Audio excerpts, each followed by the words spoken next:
अंकुश एक बहुत ही गरीब घर का लड़का था। उसके पिता की पंचर लगाने की दुकान थी। अंकुश मैट्रिक कर रहा था। घर के हालात बहुत खराब थे और गांव में भी उन्हें कोई अपना ना कहता और कोई भी रिश्तेदार उन्हें अपने पास तक नहीं बैठाता था और अपने घर किसी भी खुशी में बुलाना भी पसंद नहीं करते थे। और बुलाते भी क्यों? आजकल गरीब व्यक्ति को कौन अपना मानता है? और सगा भाई अगर अमीर हो तो उसे अपने गरीब भाई को भाई कहने में भी हिचकिचाहट होती है। अंकुश कॉलेज से घर आया। मम्मी खाना बना रही थी। अंकुश बोला, मम्मी आज अंकल के बेटे की शादी है, हमें वहां नहीं जाना क्या? मम्मी बोली, बेटा हमको बुलाया ही नहीं उन्होंने। लेकिन मम्मी, क्यों नहीं बुलाया अंकल ने हमें? भला पूरे गांव को बुलाया है, बस हम ही को नहीं बुलाया है। अंकुश की मम्मी मुस्कुरा कर बोली, कोई बात नहीं बेटा, छोड़, वैसे भी हमें जाने की क्या जरूरत है। खैर, कुछ देर के बाद अंकुश के पिता घर आए और उसकी मम्मी से बोले, बहुत जोर की भूख लगी है। अंकुश की मम्मी बोली, दाल चावल बनाए हैं। अंकुश के पिता के चेहरे पर उदासी थी। बोले, गरीब होना भी एक सजा है। छोटे भाई की अच्छी नौकरी है, बच्चे पढ़ लिख लिए हैं, वो भी अच्छी नौकरी करते हैं। और देखो आज मेरे ही सगे भाई ने मुझे छोड़कर पूरे गांव को बुलाया है। क्या मैं ज्यादा खाना खा लेता? अंकुश की मम्मी बोली, अजी छोड़ो, आप परेशान क्यों हो रहे हो? ईश्वर का आशीर्वाद है, हम अपने घर में इज्जत से 2 रोटी खा रहे हैं। कोई बात नहीं, अगर आज हम गरीब हैं तो क्या हुआ? ईश्वर सभी दिन एक जैसे थोड़ी रखता है, कभी ना कभी तो ये दिन भी खत्म हो ही जाएंगे। लेकिन सोचने की बात तो ये है कि इंसान कितना बड़ा घमंडी हो चुका है। अपनों को सिर्फ इसलिए छोड़ देता है क्योंकि वो उसके स्टेटस के नहीं होते। इंसान इतना भी नहीं सोचता कि जिस ईश्वर ने उसे दौलत दी है वो हमारे किए हुए बुरे कर्मों की वजह से वापस भी ले सकता है। खैर, सर्दियों के दिन थे। अंकुश कॉलेज पहुंचा। खुले जूते पहने थे जिनमें सर्दी लग रही थी। रास्ते में प्रिंसिपल मिल गए तो वो अंकुश को बोले, बेटा कल से बंद जूते पहन कर आना, इन जूतों में तुम्हें सर्दी लग जाएगी, बीमार पड़ जाओगे तो पढ़ाई छूट जाएगी और उससे आपको और भी ज्यादा प्रॉब्लम होगी। अंकुश ने हाँ में सर हिलाया और बोला, ठीक है सर जी। कॉलेज की छुट्टी हुई, घर आ गया और अपने पापा के आने का इंतजार करने लगा। आज पापा को आते ही बोलूंगा कि बंद जूते लेकर दो। शाम में उसके पापा घर आए और अंकुश के पास आकर बैठ गए और अंकुश पढ़ाई कर रहा था। उसके पापा बोले, जा बेटा मेरे लिए खाना लिया। अंकुश ने खाना लाने से पहले बोला, पापा मुझे तुमसे कुछ बात करनी है। उसके पापा ने कहा, जा बेटा पहले खाना ले आ। अंकुश जल्दी जल्दी में पापा के जूते ही पहनकर चला गया। उसने खाना ला कर दिया और जैसे ही पानी लेने के लिए नल पर गया तो उसे अपने पैरों में कुछ ठंडा ठंडा महसूस दिया। उसने जब जूते को पलटकर देखा तो जूते में छेद खुले हुए थे। पापा जो जूते पहनते थे वो बिल्कुल खराब हो चुके थे।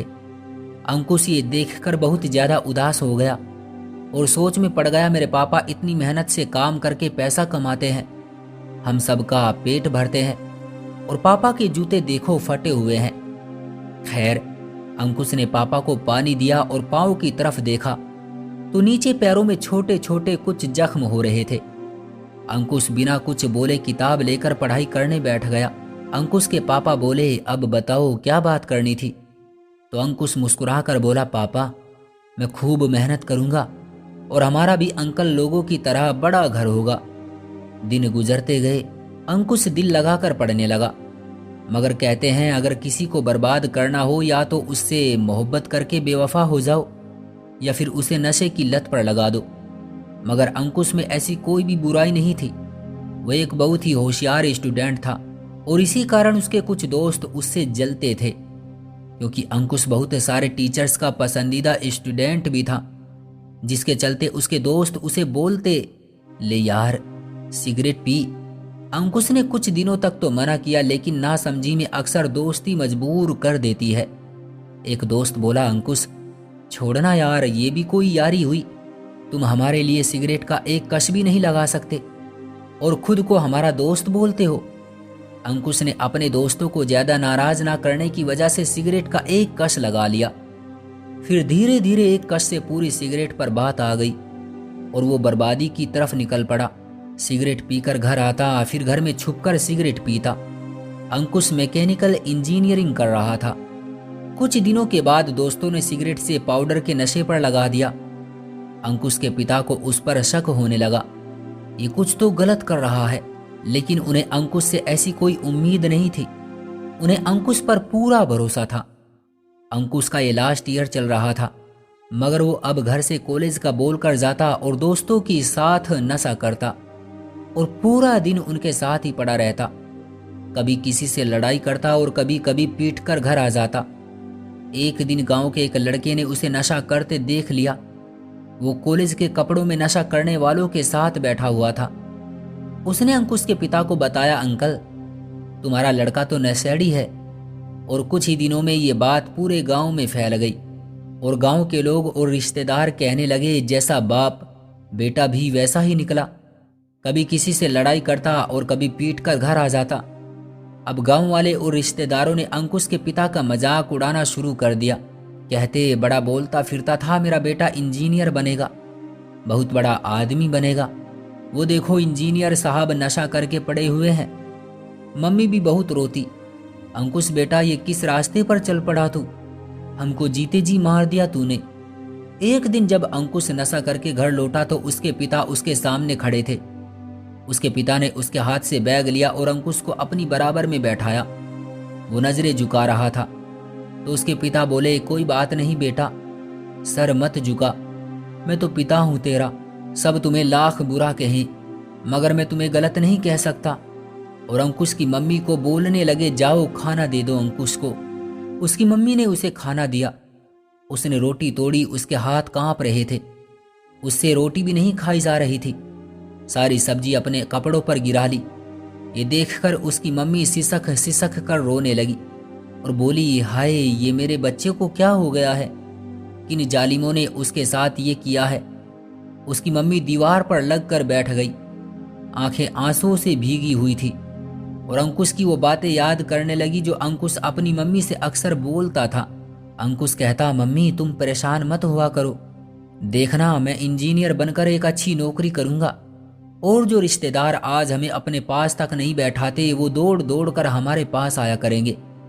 अंकुश की मम्मी अपनी जगह से उठी और अंकुश को गले से लगाया और बोलने लगी, बेटा एक तू ही तो हमारा सहारा था और आज तूने अपनी ऐसी हालत कर ली है कि देखा नहीं जाता। आज तुम्हें ही सहारे की जरूरत है। खैर कुछ देर के बाद अंकुश सो गया और फिर अगली सुबह उसकी आंख खुली। उसके पिता उसकी हालत देखकर सो नहीं पाए और सुबह उसे हाथ पकड़कर अपने पास बैठाया। उसको लगा कि पापा को सारी सच्चाई अब पता चल चुकी है, जो कि सच था। अंकुश के पिता कहने लगे, बेटा जब मेरे भाई ने मुझसे मुंह मोड़ा तो मैं उनसे कहता था कि जब मेरा बेटा कामयाब हो जाएगा तो देखना, मैं तुम्हारे लिए नहीं रोया करूंगा। तुम्हारी मम्मी अनपढ़ है मगर तुम्हें लेकर उसके भी बहुत से सपने हैं। बोलती है मेरा बेटा जब इंजीनियर बन जाएगा और अच्छी नौकरी लग जाएगी तो हम तीर्थ यात्रा पर जाएंगे और जिस तरह से लोग अक्सर हमारी मदद करते हैं हम भी लोगों की ऐसे ही मदद करेंगे। मगर तुम तो अपनी मंजिल पूरी तरह ही भूल बैठे हो और पता नहीं किस रास्ते पर चल रहे हो जहां किसी के भी सपने नहीं पूरे होने वाले। अंकुश के पिता ने उसे बहुत ही प्यार से समझाया। अंकुश की आंखों में आंसू आ गए और उसके पिता अपने टूटे जूते पहनकर दुकान के लिए जाने को तैयार हो गए और कहने लगे, बेटा जब तक मेरे शरीर में सांस है तुम्हारे लिए सब कुछ करूंगा, जो मांगोगे ला कर दूंगा। पर तुमको इस हालत में देखकर तुम्हारी मम्मी बहुत ज्यादा रोती है। ये कहकर उसके पिता अपनी पंचर की दुकान पर चले गए। अंकुश रो रहा था और उसको अपने किए पर बहुत ज्यादा शर्मिंदगी महसूस हो रही थी। कहते हैं कि अगर नशे की लत लग जाए तो छोड़ना नामुमकिन होता है, लेकिन बात अगर खुद को बदलने की हो तो कोई भी काम नामुमकिन नहीं। इरादे मजबूत हों और अगर तुम दिल से कुछ करने की ठान लो तो यकीन मानो कामयाबी तुम्हारी गुलाम हो जाती है। अंकुश उठा जाकर माँ के गले लगा और उनके पैरों में पड़ गया और बोला, मम्मी मुझे माफ कर दो, मैं भटक गया था। अब ये तेरा बेटा जिंदगी में कोई गलत काम नहीं करेगा। मैं सारी बुराई और साथ साथ उन बुरे दोस्तों को भी छोड़ दूंगा और मेहनत करके अच्छी नौकरी हासिल करके तुम्हारा सर गर्व से ऊंचा करूंगा। अंकुश की मम्मी बोली, बेटा हमें कुछ नहीं चाहिए, बस मैं इतना चाहती हूँ कि तू अपने पैरों पर खड़ा हो जा। अंकुश फिर से कॉलेज जाने लगा। नशे की लत उसको बहुत ज़्यादा परेशान करती थी, मगर वो जीतने की ठान चुका था। और जिंदगी में जिसको जीतना होता है उसको इस आग में तो जलना पड़ता है। उसका अंकल मोहल्ले वालों को बोलने लगा, सुना है नशेड़ी बड़े बड़े सपने देख रहा है, वो कभी भी सफल नहीं हो सकता, चाहे बात मुझसे लिखवा लो। जब अंकुश के पिता को ये पता लगा कि उसका भाई ऐसी ऐसी बातें बोलता है तो उन्हें बहुत दुख हुआ। खैर, अंकुश ने इंजीनियरिंग अच्छे नंबरों से पास कर ली, फिर नौकरी की खोज में घूमने लगा। अच्छी नौकरी मिलना भी कोई आसान काम नहीं था। एक बार फिर सब बोलने लगे थे कि उसके जैसे पढ़े लिखे पता नहीं कितने घूम रहे हैं, लेकिन जिन्हें कुछ करना होता है वे किसी चमत्कार या मौके का इंतजार नहीं करते। अपने पिता के साथ ही पंचर की दुकान पर जाने लगा, अपने पिता के साथ मेहनत से काम करता। अंकुश के पिता को अक्सर लोग बोलते, यार तेरा बेटा इतना पढ़ा लिखा है, उसे ये सब क्यों करा रहा है, उसे कहीं चपरासी की नौकरी पर ही लगा दे। मगर उसके पिता एक ही बात बोलते, जब भाग्य में नौकरी होगी तो मिल जाएगी। मगर कहते हैं ना, जब अच्छी नियत और माँ बाप के खातिर कोई काम पूरी मेहनत और शिद्दत से किया जाए तो ईश्वर भी आपका साथ देते हैं। और फिर ऐसा ही हुआ। अंकुश ने जापान की एक ऑटोमोबाइल कंपनी में ऑनलाइन अप्लाई किया हुआ था, तो एक दिन कंपनी की तरफ से एक ऑनलाइन इंटरव्यू का मेल आया, जिसे देखकर अंकुश की थोड़ी उम्मीद जागी। और 2 दिन के बाद एक भारी भरकम इंटरव्यू दिया तो कंपनी वालों ने उसे अपने पास बुलाने का फैसला अंकुश को बता दिया। अंकुश की तो दुनिया ही बदल गई थी, मगर अभी तक उसने किसी को कुछ नहीं बताया और अपना पेपर वर्क कंप्लीट कराने के लिए अपने कुछ पेपर कंपनी को भेज दिए।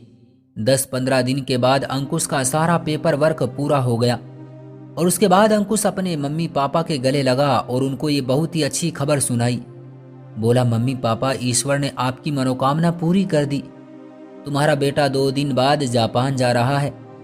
पहले तो उनको यकीन ही नहीं हुआ, मगर कुछ देर बाद जब उनको सारी बात बताई तो उसके मम्मी पापा की आंखों में आंसू आ गए।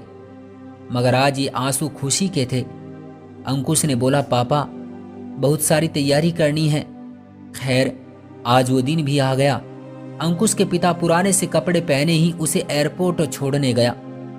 आज रिश्तेदार भी देख रहे थे कि जिनकी औकात 2 वक्त का खाना खाने की नहीं थी, आज उनके बेटे की मेहनत उसे जापान ले जा रही थी। एयरपोर्ट छोड़कर पापा घर आ गए। जापान कंपनी में पहुंचकर एक फाइनल इंटरव्यू और हुआ और भगवान की कृपा और मम्मी पापा के आशीर्वाद से नौकरी मिल गई। महीने के लाखों रुपये घर भेजने लगा। देखते ही देखते छोटे घर से बड़ा घर बना लिया। रिश्तेदार अपने हो गए। पापा का जो भाई खुशी हो या गम हमें पूछता ही नहीं था, अब दिन में घर के 4 चक्कर लगाता था। ईश्वर मेहनत का फल जरूर देते हैं। वो हर रोज दाल बनाने वाली माँ, जिसे लोग अनपढ़ बोलते थे, जो हर त्योहार को पुराने कपड़े पहनते थे, वो पंचर लगाकर पूरे दिन में 100-200 कमाने वाला बाप, आज उनके घर में नौकर काम कर रहे थे और रोज एक से एक खाना बनता है। मगर मेरे पिता ने अपने फटे हुए वो जूते आज भी संभाल कर रखे हैं, ताकि उन्हें अपने वो पुराने दिन हमेशा याद रहे और उनके दिमाग में घमंड कभी भी अपनी जगह ना बना पाए। तो दोस्तों, ये थी हमारी आज की कहानी। उम्मीद करते हैं कि आपको पसंद आई होगी। आपका क्या कहना है इस कहानी के बारे में, कमेंट करके हमें ज़रूर बताएं। वीडियो को लाइक करके चैनल को सब्सक्राइब कर लीजिए, साथ में घंटी को दबाकर ऑल पर सेट कर लीजिए ताकि आने वाली वीडियो आपको तुरंत मिले। मुझे दीजिए अगली वीडियो तक इजाज़त, तब तक के लिए धन्यवाद।